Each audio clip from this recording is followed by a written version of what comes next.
같이 기도하고 말씀 생각하십시다. 하나님 아버지, 이 수요일 저녁 아직도 쌀쌀한 일기 가운데서도 하나님의 은혜로 모이며 주 예수 그리스도의 십자가의 의를 힘입어 예수님 믿고 죄사함 받고 의롭다 하심을 받은 자들이 오늘도 모여 주님을 섬기며 말씀을 사모하며 말씀 속에서 우리의 믿음이 더욱 견고하여지고 우리가 주의 아름다운 형상을 조금이라도 이루기를 소원하게 하시니 감사드립니다. 세상은 복잡하고 우리는 약하지만은 그러나 하나님의 섭리의 손길 안에서 오늘도 우리가 살며 일하며 주님을 섬기게 하시니 감사합니다. 주여, 우리의 부족과 연약이 있으면 다 깨닫게 하여 주시고 또 날마다 고치게 힘을 주시고 주께로 가까이 나아가는 저희들이 되게 하여 주옵소서. 주여, 이 시간도 부족하고 미천한 종에게 말씀을 감히 조금 해석하며 증거할 힘을 주시고 하나님의 영광과 교회의 유익을 위하여 하게 하시고 또 주를 사모하여 이 시간에도 나와 말씀 앞에 앉은 사랑하는 모든 심령들에게 은혜를 주셔서 하나님의 말씀이 열려진 책의 말씀이 되게 하시고 또 하나님의 말씀의 교훈이 우리의 심령에 들려지게 하여 주옵소서. 예수님의 이름으로 기도하옵나이다. 아멘. 자, 이 시간에는 욥기 40장 말씀 좀 생각해 보십시다. 자, 1절부터 다시 한번 읽어 보십시다. 읽으면서 좀 생각하십시다. 여호와께서 또 욥에게 말씀하여 가라사대. 지금 몇 장에 걸쳐서 몇 장부터인가요? 38장부터 39장, 40장 계속 41장까지 하나님께서 욥에게 이제 교훈하시는 말씀이 기록되어 있는데, 여호와께서 또 욥에게 말씀하여 가라사대 변박하는 자가 전능자와 다투겠느냐. 변박하는 자, 그렇게 번역했으나 변박하는 자, 사전에는 비난하는 자, 그런 뜻이라고 설명하고 있는 단어입니다. 변박하는 자, 욥을 가리킨 것이죠. 욥이 하나님 앞에 변박하고 하나님을 조금 비난하듯이 그렇게 하나님을 대항하는 말을 하는 그것을 우리가 지적을 했었는데, 엘리후도 그것을 지적했고 하나님께서도 지적하고 계신데, 변박하는 자 혹은 비난하는 자가 전능자와 다투겠느냐. 욥을 가리켜서 욥, 너가 지금 전능자하고 다투려고 하는가. 하나님과 변론하는 자는 대답할지니라. 욥을 두고 하는 말씀이죠. 욥이 여호와께 대답하여 가로되 나는 미천하오니, 나는 보잘것없사오니, 보잘것없다, 미천하오니, 보잘것없사오니 무엇이라 주께 대답하리이까. 손으로 내 입을 가릴 뿐이로소이다. 이제 욥이 좀 하나님이 계속 몇 장에 걸쳐서 말씀하시니까 많이 깨닫고 있죠.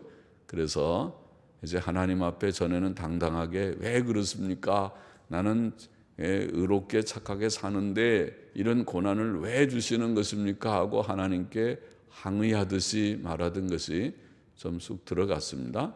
들어가서 이제는 이제 자신이 보잘것없는 존재라는 것을 고백하고, 앞에서 하나님께서 이미 많이 말씀하셨죠.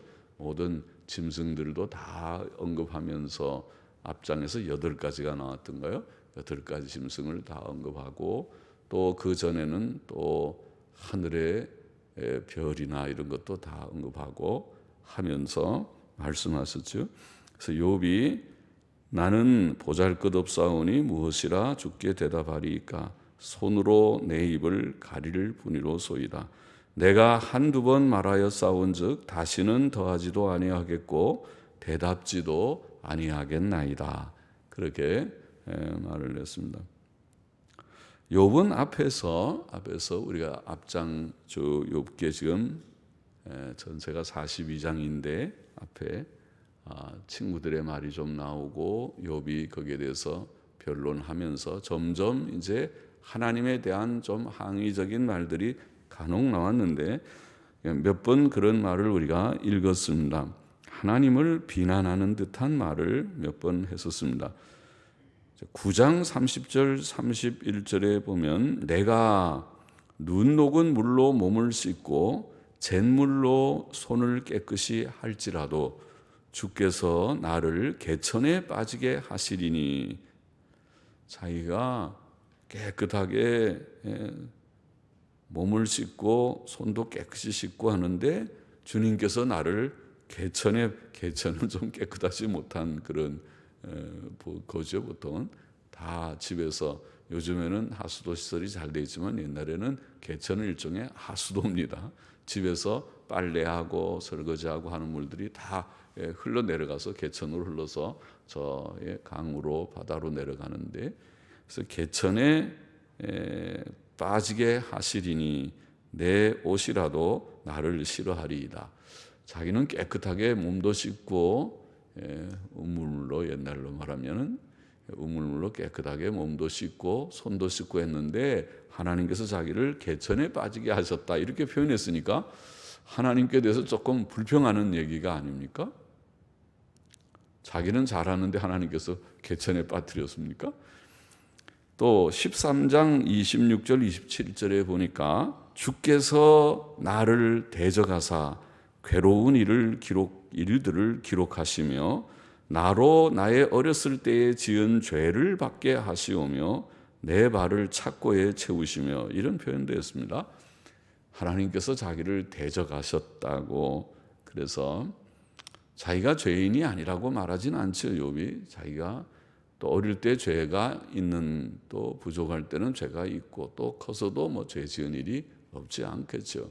그러나 욥은 그때마다 하나님 앞에 회개하고 또 번제를 드리고 철저히 고치고 바로 살려고 해서 꽤 성화를 이루는, 그래도 훌륭한 신앙의 인격자, 경건한 사람이었다고 보이지 않습니까? 하나님께서도 그렇게 인정하셨어요. 욥처럼 순전한 자가 없다. 하나님 경외하고 악을 떠나고 온전한 자다, 그렇게 말했습니다. 탐, 히브리 말로 온전하다고 말했다고 그랬어요. 1장에 나와 있고 2장에도 그렇게 말하고 있고, 그러니까 욥이 상당히 바르게 잘 살았는데, 그러니까 지금 어릴 때 그 죄를 하나님께서 다 지적을 해서 지금 커서는 자기가 그래도 바로 살았는데 너 어릴 때 이런 죄 있잖아, 너 이런 죄 지은 거 기억이 안 나는가 하고 자꾸 자기가 고난 가운데 있으니까 옛날 죄들이 다 생각나는 거예요. 그래서 이거 내가 옛날에 어릴 때 이런 잘못 저런 잘못이 있는데, 그런 죄가 자꾸 생각나가지고 하나님께서 너 그런 죄도 있는데 너는 좀 고난을 당하는 게 맞는 거 아니야, 그러고 자꾸 양심이 그렇게 찔르는 것 같거든요. 그렇죠. 우리도 고난이 있으면은 뭐 이 생각 저 생각, 회개했던 거 이미 다 회개하고 하나님 잘못했습니다 하고 진심으로 회개하고 용서도 받은 걸로 믿은 것까지도 다 생각이 날 거예요. 고난이 있으면은. 그러니까 이제 그런 좀 불평이겠죠. 주께서 나를 대적하셔서 어렸을 때에 나의 지은 죄를 받게 하신다, 이렇게 표현했고, 16장 12절 13절에 보니까 내가 평안하더니 그가 나를 꺾으시며, 내가 평안하게 잘 살고 있는데 하나님께서 나를 꺾어가지고 내 목을 잡아 던져 나를 부서뜨리고, 이놈 하고 하나님이 딱 목을 잡아가지고 저 고난에다가 고난의 구렁텅이 골짜기에다 딱 던져버리듯이 갑자기 욥이 자식들 다 죽고 재산이 다 없어지고 고난, 몸에 병이 들고 이렇게 되니까 내가 평안하더니 그가 나를 꺾으시고 하나님이 하셨다. 그러니까 조금 불평스러운 표현이라고 볼 수 있겠죠. 또 27장 2절에 보면 나의 의를 빼앗으신 하나님, 나의 영혼을 괴롭게 하신 전능자의 사심을 가르쳐 맹세하노니. 욥은 의롭게 살았는데 하나님이 의를 빼앗아 버렸다고. 네가 무슨 의인이냐? 그러고 의를 빼앗아 버리고 그 영혼을, 욥의 영혼을 괴롭게 하셨다. 이렇게 표현하니까 욥이 고통 가운데서 지금 그 고통의 이유를 알지 못하고 인내하고 참고 하나님이 다 하시는 것이라고 생각하면서도 그거를 잘 견디지 못하면서 조금 불평스러운 얘기를 한 것이라고 보입니다. 그래서 이제 주님 하나님께서는 그것을 지금 지적하면서 너 변박하는 자, 비난하는 자야, 전능자하고 다퉈 보겠느냐? 그리고 하나님과 변론하는 자는 대답해 봐라. 그리고 하나님께서 지금 욥에게 그렇게 말씀하시는 거죠. 자, 그래서 욥은 그 하나님의 말씀을 이제 앞에 하나님께서 어떤 분이신가 하는 걸 하나님이 다른 자연 만물을 통해서 다 가르쳐 주셨죠. 욥에게 뭐 이론적으로 따지는 것보다 하나님이 창조하신 자연 세계의 몇 가지 예를 들어보니까 하나님하고 우리 피조물인 인간하고는 질적으로 다르잖아요. 우리는 아는 게 너무 없잖아요. 천체의 모든 별들의 움직임이나 자연 만물의 모든 눈이나 비나 구름의 이동이나 바람이나 뭘 아는 게 있어요. 또 8가지 동물들 앞에 또 동물들, 짐승들을 다 먹이고 기르시는 그 창조자, 섭리자 하나님을 생각하면 우리는 진짜 참 보잘것없는 존재라는 것을 깊이 깨닫겠죠. 우리가 세상에서도 사람이 이루어 놓은 거창한 그런 큰 건물들,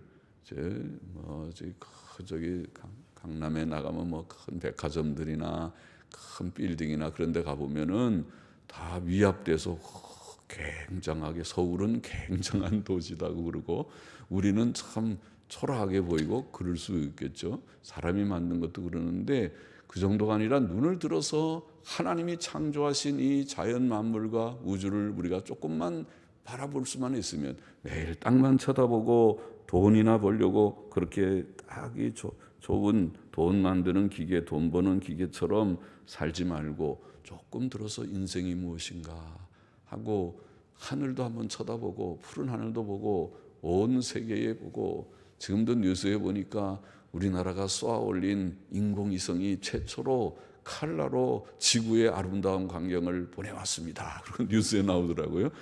보니까 진짜 지구가 아름답고 그 구름이 다 이동하는 모양도 있고 그렇게 다 보이면서 저기 인공위성을 쏘아 올려서 우리나라가 전에 보던 인공위성보다 4배나 더 아주 밝은 그런 아주 인공위성입니다. 그렇게 뉴스에 나오니까 좀 자랑스럽고 우리나라도 꽤 실력이 아주 있는 인공위성을 가진 국가가 됐구나. 그렇게 이제 알게 되는 것처럼 하나님, 우리가 눈을 들어서 온 우주가 어떠한지, 그 인공위성 해봐야 지구를 이렇게 비추는 공처럼 생긴 지구를 보는 거지만은 지구만 보지 말고 수금지와 목도천해명, 보통 학생들이 외우는 8개, 9개, 지금 맨 끝에 명왕성은 빠져서 8개라고 하지만은 우리가 학교 다닐 때는 수금지와 목도천해명, 태양을 중심으로 도는 횡성, 횡성이라고 하는 혹성, 행성이라고 하는 별이 9개가 있다고 그렇게 배웠거든요. 그 중에 지구 하나만 지금 했지만은 모르는 게 얼마나 더 많아요. 그리고 이런 태양계라는 것이 너무 작은 거예요. 은하계에 비하면 태양계들이 수천억 개의 별들이 모여가지고 은하계를 만들고, 또 그런 은하계가 수천억 개가 모여서 이 우주를 형성하고 있다고 그런 우주과학자들이 말하니까 우주가 얼마나 큰지, 거기에 비해서 너 인간은, 욥은, 그리고 나는, 여러분은 어떤 존재인지. 저 북한산성, 남한산성 꼭대기에 올라가서 보면은 집들이 다 조그만 성냥갑으로 만든, 성냥개피로 만든 집처럼 보이고, 사람이 걸어가는 게 꼬물꼬물하는, 또 개미들이 왔다 갔다 하는 것처럼, 아이고 저게 사람이네, 저 사람이 저게 꼬물꼬물 조그만 개미처럼 다 보이네 하게 보이듯이 하나님께서 보실 때 인간은 그런 존재가 아닌가, 그것을 대단히 큰 것처럼 예, 그래서 속에 바람이 들어가지고 예, 마음이 높고 교만해가지고 하나님을 대항하는 그런 불신앙적인 무신론자들이나 또 그런 예, 거만한 자들이 되지 말고 하나님은 크시고 우리는 낮은 작은 존재라는 것을 깨닫는 거기에서부터 경건이 시작되는 것이 아닙니까?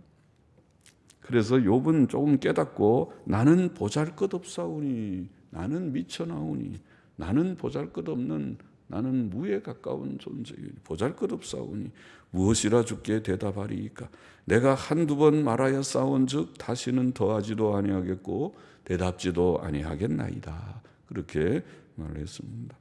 6절 보십시다.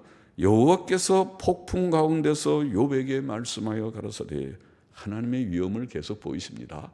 폭풍 가운데서 말씀. 우리는 폭풍 바람만 봐도 겁이 나고 예, 지금도 바람이 세게만 불어도 어느 나라는 뭐 예, 마을이 다 예, 저기 무너지고 또 바람이 세게 불고 비가 내려서 산사태가 나서 많이 죽고 별별 일들이 있는 오늘 시대에도 그런데 폭풍 가운데서 욥에게 말씀하여 가라사대 너는 대장부처럼 허리를 묶고 내가 내게 묻는 것을 대답할지니라. 욥 넌 대장부지. 욥은 사실 용감한 그런 대장부겠죠. 옛날에 다 남자들은 건장하고 운동도 하고 또 이런 족장들 아마 왕 계통의 그런 인물이 아니었겠는가. 에서의 족장 에서 지파의 한 왕이 아니었겠는가 싶은 욥인데 그러면은 건장하고 대장부지요. 너 대장부처럼 허리를 딱 묶고 내가 묻는 말을 대답해봐라. 그렇게 말합니다. 네가 내 심판을 패하려느냐. 저는 이게 성경을 읽으면서 저는 이제 국한문 성경 한자로 되어 있는 한자와 한글이 섞여 있는 성경을 읽고 그것이 이제 좀 그래도 한글만 되어 있으면 어떤 데는 이게 한자어로 번역됐거든요. 한자 표현으로 우리 성경이. 그러니까 한글로만 읽으면 어떤 때는 뜻이 안 통하는 성경 구절이 있을 수 있죠. 저는 한자를 잘 배우지는 못했지만은 우리 있을 때는 한자를 안 가르친 때가 있어요. 가르쳤다 안 가르쳤다 막 했기 때문에 어떤 때는 좀 가르치고 어떤 때는 안 가르치고 한자 필요 없다 그래서 안 가르치고 그런 때에 저는 공부를 해가지고 한자를 이렇게 잘 모르는데 그래도 성경을 이제 필요에 의해서 한글을 읽고 정 어려운 한자는 옆에다 조그맣게 한글로 옆에다 써놓기도 하고 그러기도 하지만은 대체로 이제 많이 읽다 보니까 다 이제 알긴 하는데 그런데 이 성경이 한글 성경, 한글 개역 성경하고 국한문 개역 성경하고 똑같질 않아요. 물론 이제 거의 99%는 똑같지만은 99.9%가 똑같을지 몰라도 간혹 보면은 글자가 좀 번역이 다르게 된 것이 있는데 그 중에 큰 걸 하나 이 욥기를 공부하면서 욥기를 읽으면서 발견을 했어요. 여기 보면은 국한문 성경에는 내가 내 심판을 피하려느냐 피한다고 되어 있어요.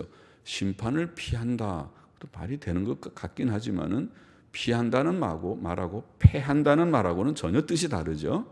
패한다는 말은 폐지한다. 그래서 영어 성경을 보니까 영어 성경은 어눌이라는 말은 그거를 법을 폐해버리는 것을 말하는 것이 어눌이라는 또 근래 성경은 디스크레딧도 뭘 폐하는 것을 신임하지 않는 것이죠. 그래서 그렇게 번역을 했는데 그래서 폐하려느냐 이게 국한문 성경이 보통은 다 맞고 원래는 국한문 성경을 번역해서 그걸 한글로 번역한 거 아닌가 그렇게 생각이 되는데 국한문 성경이 틀렸네. 피하려느냐고 내 성경이 되어 있네. 그런데 피하가 하는 것에서 폐하려. 만일 제가 국한문 성경만 계속 읽었으면 몰랐을 거예요. 그러나 이거를 이제 강의한다고 컴퓨터에 다시 이 본문을 치면 컴퓨터에는 국한문 성경이 없어서 한글 개역 성경을 불러와서 이제 읽으니까 너무 폐하는데 나는 피하는데 왜 폐하냐. 그래서 이제 영어 성경 대조해 보고 원문 보고 하면서 이게 국한문 성경이 잘못됐구나 그런 거를 이제 확인하게 됐는데 여튼 그런 얘기하면 중간에 여러분이 좀 이게 자꾸 중단이 생각하는 것이 중단될 수도 있지만은 그러나 우리가 성경을 정확하게 우리가 읽어 나가는 것도 중요하니까 그러게 내가 내 심판을 피하려느냐 하나님께서 폭풍 가운데서 권위 있게 두려움 가운데서 욥에게 말하기를 너는 대장부처럼 허리를 묶고 내가 내게 묻는 것을 대답할지니라 네가 내 심판을 패하려느냐 피한다고 해도 말이 문맥이 될 거는 같지만은 패하려느냐 심판이 하나님 심판 필요 없습니다. 하나님 심판을 갖다가 무시하듯이 폐지시키듯이 패하려느냐 하나님께서 심판을 내리면은 내리시는 거잖아요. 하나님은 내리실 수 있는 권한이 있는데 욥이 하나님 심판하지 마세요. 심판하는 거 틀렸습니다. 그렇게 할 수 있어요? 폐지할 수 있어요? 심판을 패하려느냐 스스로 의롭다 하려 하여 나를 불의하다 하느냐 네가 지금 보니까 너는 의롭다 바르다고 지금 자꾸 주장하면서 심지어 하나님 앞에 하나님이 틀렸다 나는 바르게 손 깨끗하게 씻고 몸도 깨끗하게 씻었는데 하나님이 나를 개천에다가 떨어뜨렸다 그렇게 표현을 하고 나는 잘하려고 하는데 하나님이 나를 대적한다고 그러고 하나님께 네가 너를 의롭다고 하려고 나를 불의하다고 하느냐 하나님이 공의로운 재판장이신 하나님이 지금 욥의 말에 의하면 불의한 사람처럼 불의한 자처럼 보일 수도 있잖아요. 그래서 하나님께서 그렇게 말씀하십니다. 네가 하나님처럼 팔이 있느냐 하나님 같은 팔도 없는 욥이 하나님은 영이시지만은 하나님의 팔은 우리 팔처럼 우리도 팔이 있으니까 이 팔로 꽤 뭐든 하지만은 그러나 이 팔이 일해봐야 얼마나 하겠습니까? 이 팔 갖고 예를 들면 저 피아노 들라 그러면 어림도 없죠. 피아노 팔 힘이 아니라 허리가 약해가지고 피아노 못 들겠다. 저것도 한 대여섯 명 여러 명이 들고 껐떡 들면은 드는 정도지. 사람이 한 팔 가지고 어림도 없잖아요. 그러나 하나님께서는 하나님이 저거 드는데 피아노 저거 무거운데 내가 하나님이 혼자서 안 되겠는데 하나님 여러 명이 계시지도 않지만은 다 여러 사람들 동원해가지고 그렇게 드십니까? 하나님이 들려면 저것만 들으십니까? 온 우주를 이 지구가 그렇게 거대한 공과 같은 지구지만 하나님께서 이 지구를 드십니까? 드실 수 있습니다. 멈추게도 할 수 있습니까? 멈추게도 할 수 있습니다. 언제? 여호수아 때 멈추게 뒤로 반대로 이렇게 돌아가는 게 반대로 돌아가기도 했습니까? 돌아가기도 했습니다. 이사야 때 그렇죠? 히스기야 때 반대로 돌아가서 다시 해시계가 거꾸로 가는 적도 있어요. 해시계가 거꾸로 가기도 하고 또 여호수아 때는 태양아 멈춰라 중천에 멈춰라 내가 전쟁 끝날 때까지 멈추게 하는 일도 있고 어떻게 하나님께서 힘이 있어요? 있고 말고요. 하나님이 하시면 못할 하나님이 이 지구를 부숴버릴 수도 있나요? 하고자 하시면 부술 수도 있죠. 언제? 마지막 날에 그렇게 할 거다. 다 원소까지가 불타버리게 하리라. 베드로후서 3장에 불타버리게 하리라. 하나님께서 너는 네가 하나님처럼 팔이 있느냐? 우리의 팔은 있긴 있지만 이 팔 가지고는 하나님처럼 하신 일은 어림도 없죠. 하나님의 그 능력의 팔에 비하면은 우리는 쬐끄만 팔 가지고 애기들 팔처럼 이갖고 뭐 팔질하는 것 같지만 하나님의 권능의 팔에 비해 보면 요거는 애기들 팔짓하는 것 같은 것과 같은 것이죠. 하나님처럼 우렁차게 울리는 소리를 내겠느냐? 우리도 소리가 크게 하면은 왁 소리를 낼 수도 있고 요새는 마이크가 있으니까 마이크를 왁 하면은 소리가 크게도 나겠지만은 하나님 같은 소리. 하나님은 천둥을 한 번만 하더라도 천둥이 여름에 비 많이 오고 천둥 칠 때 얼마나 무서운지 가슴이 뛸 정도로 꽝 오르는 꽝 하는 소리가 나는 그런 천둥을 치는 하나님. 하나님께서 지진을 한번 일으키시면 지진의 힘이 얼마나 큰지 원자폭탄의 위력에 몇십 배, 몇백 배의 위력이 있어서 그렇게 튼튼하게 만들어 놓은 일본에서 지진 났을 때 보니까 신간선이라고 합니까? 일본을 관통하는 그 고속도로가 엿가락처럼 막 휘어지기도 하고 그러지 않았던가요? 고속도로가 휘어져 버리는, 튼튼하게 만든 고속도로가 하나님이 조금 지층을 흔들어 버리니까 다 엿가락처럼 휘어지는 것이 하나님의 권능이 아닙니까? 하나님께서는 자신의 판단과 섭리가 정당함을 엄밀하게 욥에게 증거하셨습니다. 하나님의 섭리는 가장 지혜롭고 가장 의롭고 가장 선하시다고 말할 수 있습니다. 욥은 자기 의를 변호하려고 하나님을 정죄해서는 안 됩니다. 의로운 성도라고 하더라도 여전히 하나님 앞에서는 부족하며 심히 부족하며 많은 단련이 필요한 존재가 아닙니까? 욥이 그런 것입니다. 욥은 자기가 꽤 의롭게 살았습니다. 예, 맞습니다. 그렇게 살았지만은 그렇다고 해서 부족이 없어요? 욥에게 부족이 없지는 않을 것입니다.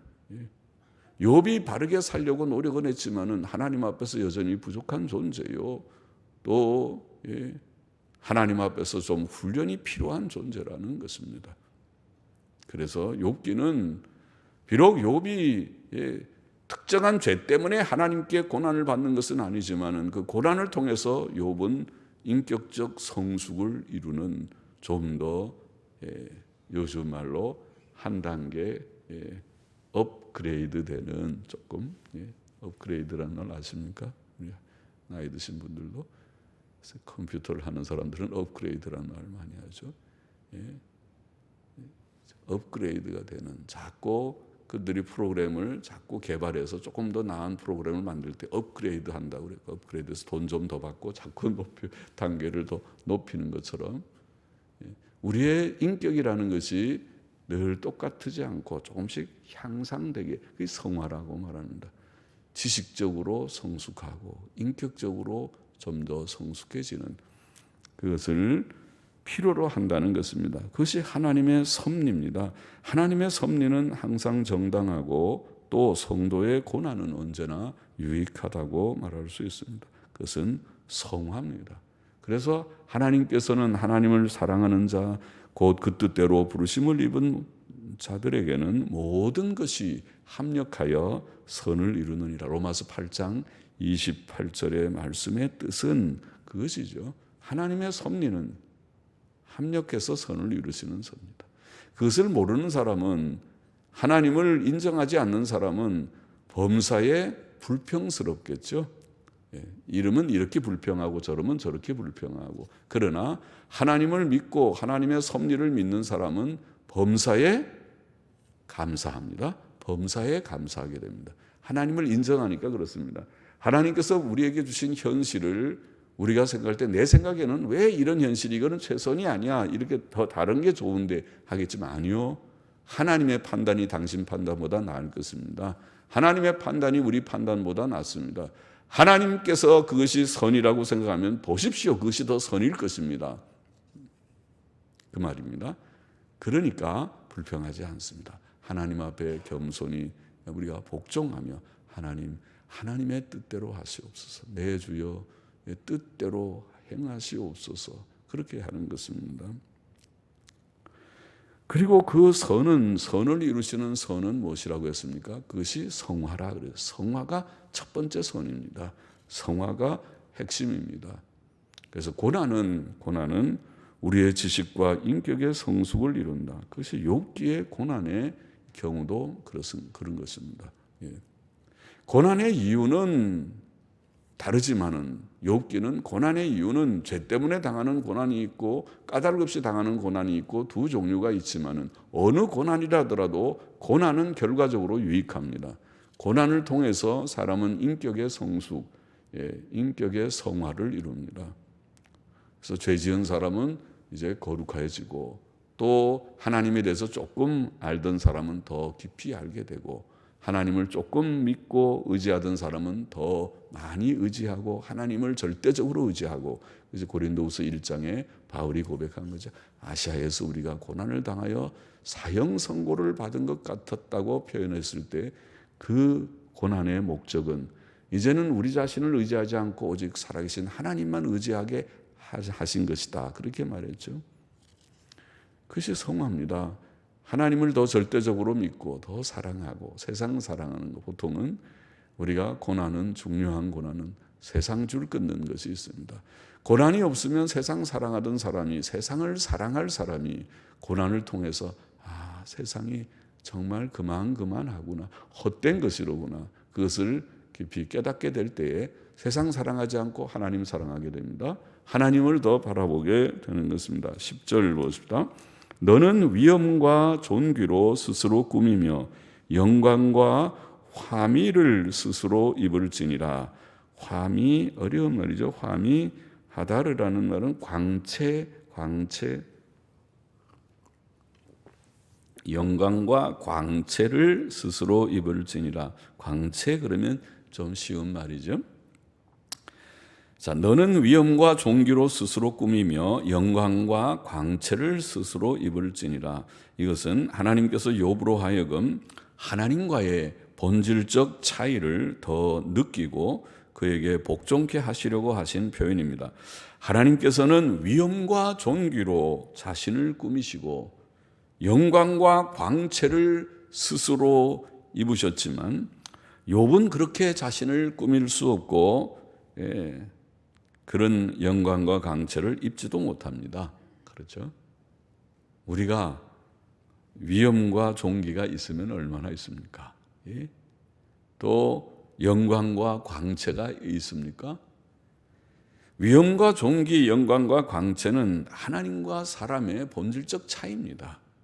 하나님의 그 영광과 인간의 누추함은 본질적으로 구별되는 것입니다.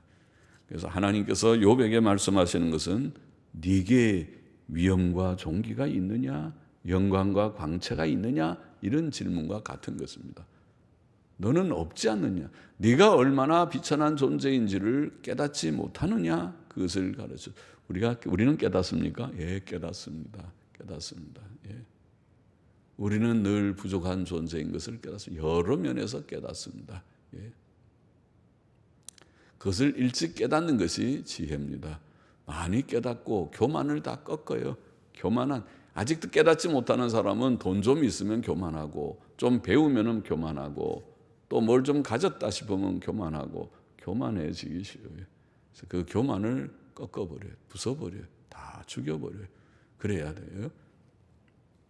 남을 죽이지 말고, 사람은 죽이지 말고 살리고, 자기 속에 있는 죄성은 죽여야 돼. 죄성을 죽이는 것이 성화의 길이에요. 11절 보십시다. 너의 넘치는 노를 쏟아서 교만한 자를 발견하여 낱낱이 낮추되 곧 모든 교만한 자를 발견하여 낮추며 악인을 그 처소에서 밟아서 그들을 함께 진토에 묻고 그 얼굴을 싸서 어둑한 곳에 둘지니라. 그리하면 내 오른손이 너를 구원할 수 있다고 내가 인정하리라. 자, 하나님께서는 넘치는 노를 쏟으셔서 모든 교만한 자를 보시며 낱낱이 낮추시며 악인을 그 처소에서 밟아서 그들을 다 어두운 곳, 무덤 속에, 어두컴컴한 무덤이나 혹은 지옥에 묻히게 할 수 있죠. 하나님은 그렇게 할 수 있어요. 그런데 지금 하나님은 욥에게 네가 한번 그렇게 해봐라, 그렇게 말하고 있거든요. 욥은 나는 할 수 없는데요, 대답하겠죠. 너의 넘치는 노를 쏟아서 교만한 자를 발견하여. 우리말은 좀 유창하게 번역을 했어요. 영어 성경은 룩은 쳐다본다는 말이, 교만한 자를 잘 쳐다봐서 저 사람 교만하구나, 알았다. 저 사람을 가서, 이 사람 너 교만한데, 그 사람을 낮춰가지고. 교만한 사람을 낮출 수 있습니까? 우리가 쳐다봐서 누가 교만한가, 아이고 교만한 사람 하나 눈에 걸렸다. 그래서 찾아가서 당신 좀 교만한데 교만을 버리시오. 이렇게 높은 마음, 교만한 마음 가지면 안 돼요. 교만을 버려요.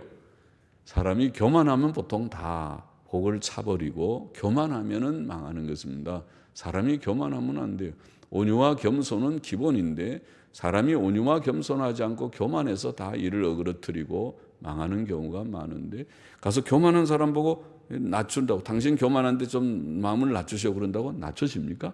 한 뺨이나 맞겠죠. 욥이 가서 당신 좀 교만한 것 같은데 교만을 낮추세요 그러면 네가 뭐냐 그러고 한데 딱이나 한 대 맞겠죠. 말을 듣나요? 그러나 하나님께서는 교만한 자를 보시고 이놈 너가 교만하구나. 너 안 되겠다. 그러면 그 다음날 아파요. 아파가지고 예? 침상에서 열이 펄펄 나고 아파가지고 아이고 죽네. 이제 나는 나만 죽으면 되네. 그러고 이제 아프게 하면은 그 다음에 코가 쭉 빠져가지고 교만이고 뭐고 다 가버리고 아이고 인간은 참 부족한 보잘것없는 존재인데 하고 깨달아지겠죠. 하나님이 교만을 낮추는 방법은 여러 가지 있고 아픔뿐만 아니라 아까 말한 대로 쉬운 것은 경제적인 어려움, 육신적인 질병, 또 여러 가지 환경적인 그런 어려움들을 하나님이 조금만 주시면은 교만한 자가 다 꺾어져 버려요. 교만이. 그죠?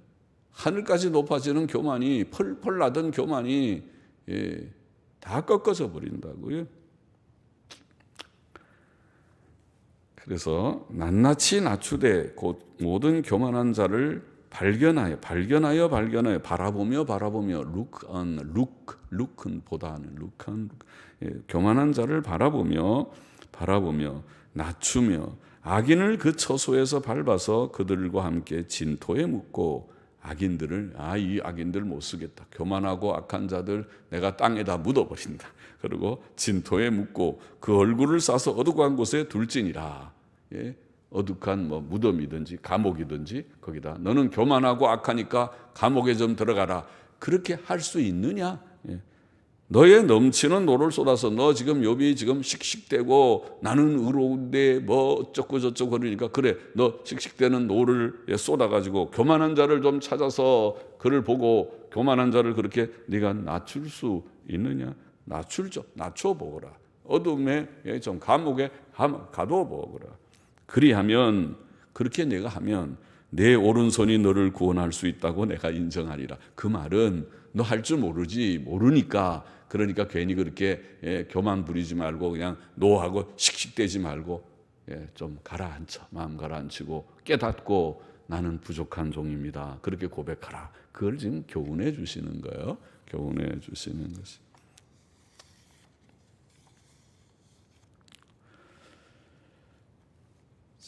15절 보십시다. 이제 소같이 풀을 먹는 하마를 볼지어다. 내가 너를 지은 것 같이 그것도 지었느니라. 하나님께서는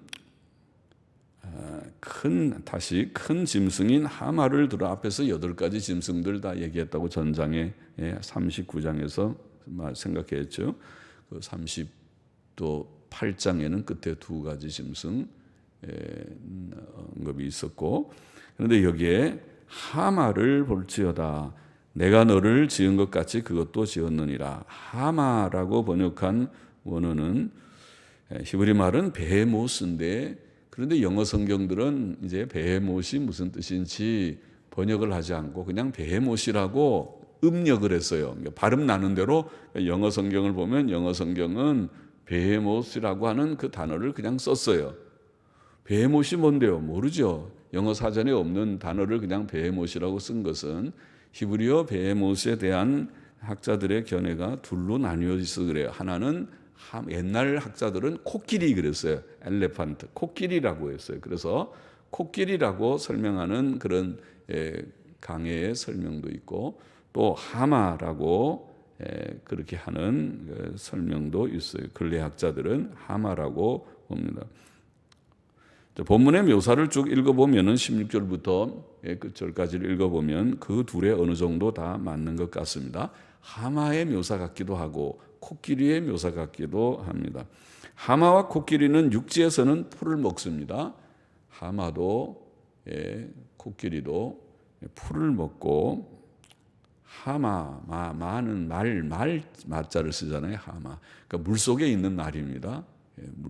물의 속에서도 잘 움직이고 밖에 나오면 또 풀을 뜯어먹는 그런 또 짐승이고, 그래서 풀을 먹고 물속에서도 잘 활동합니다. 16절 보십시다. 그 힘은 허리에 있고, 하나님께서는 그 짐승 베헤못이라고 하는 베헤못, 하마 혹은 코끼리라고 하는 그 짐승의 힘이 허리에 있고, 그렇죠? 보통 짐승이 힘이 허리에 있죠. 사람도 아주 힘이 있는 사람들은 허리에 힘이 있는, 허리가 약하면 아무 일도 못하죠.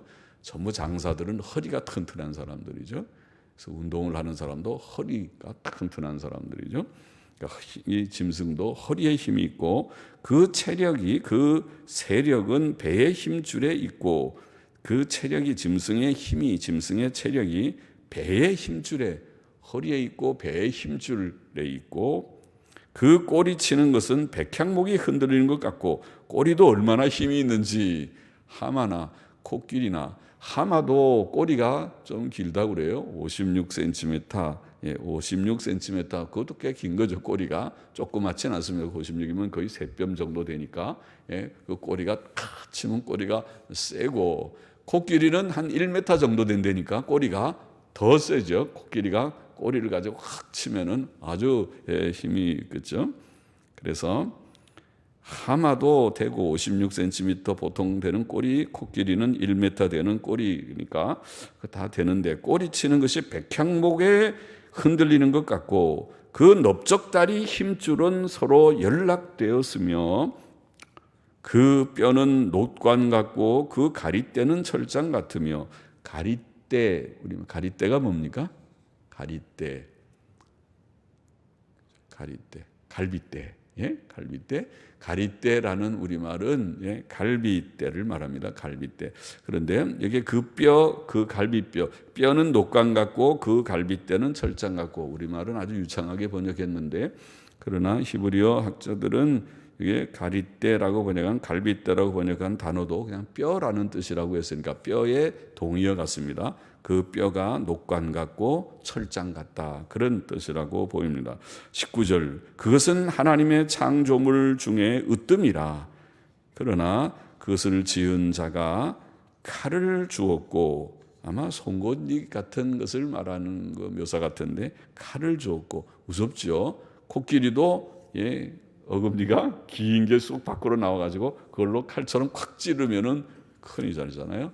또 아마 하마도 그런 무서운 이빨이 있다는 뜻이겠죠.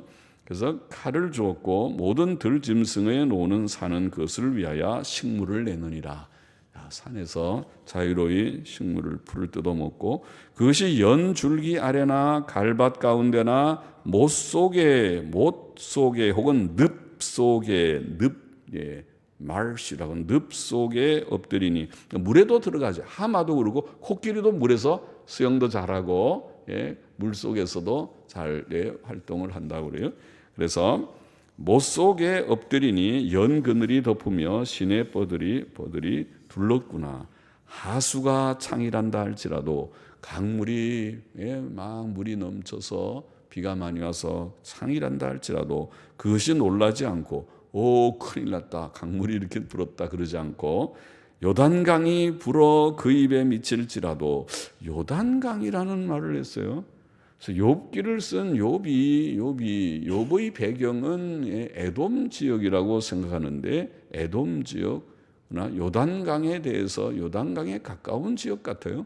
그래서 요단강이 불어 그 입에 미칠지라도 지금 이게 하마나 코끼리 얘기를 하면서 베헤못이라는 이 짐승을 얘기하면서 요단강이 불어 그 입에 미칠지라도 자약하니 자약하는 것은 뭡니까? 우리말에 자약한다는 말은 자신만만하게 행동하는 것을 자약한다 그래 한자말로. 자약하니 자신만만하니 그러니까 겁내지 않는다는 것입니다. 하마도 코끼리도 물이 웬만큼 오는 것을 겁내지 않아요. 그것이 정신 차리고 있을 때에 누가 능히 잡을 수 있겠으며 갈고리로 그 코를 꿰를 수 있겠느냐. 그렇죠? 코끼리도 잘 길들이면 사람이 그거를 막 올라타서 끌고 가기도 하고 그렇게 하지만은 그러나 야생 코끼리들을 사람이 그렇게 접근하면 잘못하면 그 뿔에 찔려 죽거나 또 코끼리한테 아주 크게 해를 당할 수도 있겠죠. 하마는 보통 몸무게가 약 1톤 이상 된답니다. 1000kg입니다. 1000kg. 그러면은 100kg 우리 그 사람의 10명 크기니까 하마도 엄청난 큰 짐승이죠.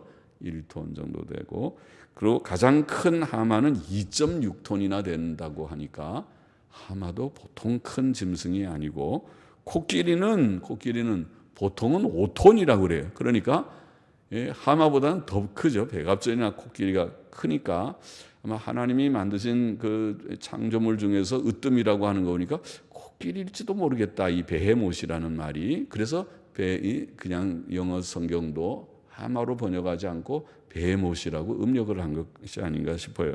그래서 5톤이고 가장 큰 코끼리는 6.6톤이 된다고 합니다. 여하튼 코끼리나 하마나 다 우리가 맞기는 하는 것 같은데, 그런데 이제 한 가지 요단강에 지금 그 짐승 베헤못이 있다고 하니까 요단강에는 하마는 없다고 그래요. 요단강에는 코끼리는 있는데 하마는 없다고 그래서 그러면은 이게 하마가 아니고 코끼리일지도 모르겠다 그런 생각도 듭니다. 여하튼 베헤못이라고 하는 그런 짐승을 어떤 묘사했습니다. 자, 여기에 교훈을 우리가 정리해 보십시다. 첫째로 사람은 지혜로우시고 능력이 많으신 주권적 섭리자 하나님과 변론하거나 그를 비난해서는 안 된다. 그것을 우리가 교훈을 생각했습니다. 하나님과 감히 변론하고 하나님을 비난하는 것은 주제넘는 일이죠. 하나님이 누구시고 너 욥, 너 인간, 사람, 너는 누구냐. 우리가 바로 깨닫는다면 하나님 앞에 하나님과 한번 다퉈보려고 변론하고, 하나님 그럴 수가 있습니까? 나는 잘하는데 하나님이 나를 갖다 그렇게 했습니다. 그리고 하나님께 비난할 수 없다. 둘째로 우리는 우리에게 고난을 주신 하나님의 섭리 이유를 알지 못하는 경우에라도, 욥처럼 알지 못하는 경우에라도 하나님 앞에 잠잠하고 하나님을 앙망하고 의지하고 겸손히 복종해야 된다는 교훈을 본장이 주고 있다고 생각합니다. 그렇죠? 잘 알지 못할 때라도 너무 말 많이 하지 말고 잠잠해요. 모르는 것이 많죠. 우리의 삶 가운데 하나님이 주신 현실, 섭리를 우리가 다 모르는 일이 많죠. 그렇죠? 교회 안에서 되어진 일도 그래요. 교회에 이런저런 일들이 일어날 때에 어떤 데는 목사가 하나님 앞에 엎드리면 답답할 때도 있고 슬플 때도 있고 하지만은 그 이유를 다 몰라도 하나님이 하신 것만은 알아요. 그렇죠? 하나님이 하셨구나. 그럼 하나님이 어떤 뜻 가운데 하셨겠구나. 이런 뜻이 있어 보이기는 한다. 그런 어떤 데는 다 말하지 못하죠. 이런 뜻이 있어서 하나님께서 그렇게 하신가 보다. 그렇게 생각하는 정도이죠. 잠잠해야 하고 겸손히 복종해야 할 것이다.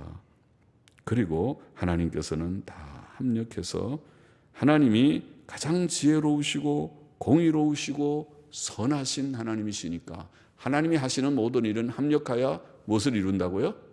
선을 이루는 것을 믿습니다. 합력하여 선을 이루니까 할렐루야 감사합니다. 주의 뜻만 이루시옵소서 하고 나아가게 되고, 셋째로 우리는 지금 하마나 코끼리 같은 하나님의 놀라운 창조물을 하나님이 지금 예를 든 것은, 그것을 언급하신 것은 욥이 그 하나님의 위엄 앞에 하나님의 지혜와 크신 능력 앞에서 자신의 존재를 깨달으라는 거죠. 자신이 무슨 존재? 자신이 보잘것없는 존재라는 것을, 내가 그렇게 대단한 존재가 아니라는 것을, 참 중요한 것입니다. 저와 여러분, 우리는 대단한 존재가 아니죠. 그것을 깨닫습니까? 다 깨닫게 되기를 바랍니다. 그러면은 은혜 받고 믿음 생활 잘할 수 있습니다. 그러나 그렇지 못하면 자신이 대단한 존재라고 하는, 대단한 존재가 아니라는 것, 보잘것없는 존재라는 것을 참으로 깨닫지 못한다면 우리는 하나님 앞에 바른 신앙생활 하는데 아직 거리가 좀 있을 것입니다. 우리는 겸손히 하나님 앞에 엎드려서 나는 참 보잘것없는 존재입니다. 욥에게 그걸 깨닫게 하기 위하여 욥, 너 하마를 아느냐? 베헤못 코끼리에 대해서 내가 좀 얘기해 볼까 하고 하나님께서 말씀하실 때 욥은 더 그 앞에 엎드려서 하나님의 그 크신 위엄과 나의 보잘것없는 존재를 더 대조해서 깨닫게 됐겠죠. 깨우치시는 뜻이 있다고 봅니다. 하나님 앞에 변론하거나 비난하지 말고 하나님 앞에 잠잠하고 복종하고 겸손히 하나님 앞에 엎드려 섭리의 하나님을 우리가 의지하고 또 바라보는 하나님의 하시는 일을 보는 우리가 되어야 하겠습니다. 기도하십시다. 하나님 아버지 감사합니다. 오늘도 욥기 40장의 내용을 좀 생각하고 교훈을 찾게 하시니 감사합니다. 아버지 하나님, 우리는 참 부족해서 조금만 우리가 무엇을 행하고도 마음이 높아지기가 잘하는 부족한 자들입니다. 그러나 하나님 앞에서 우리가 변론하거나 하나님을 비난하는 잘못을 범치 않게 하여 주시고 또 하나님 앞에서 늘 우리 자신이 참 보잘것없는 존재라는 것을 깨닫고 하나님 앞에 겸손히 엎드리는 저희들이 되게 하여 주옵소서. 주여 긍휼히 여겨 주옵소서. 믿음으로 오직 살고 순종으로 살아가는 저희들이 되고 하나님께서 하시는 모든 일에 늘 복종하며 나아가는 저희들이 되게 하여 주옵소서. 예수님의 이름으로 기도하옵나이다. 아멘. 아멘.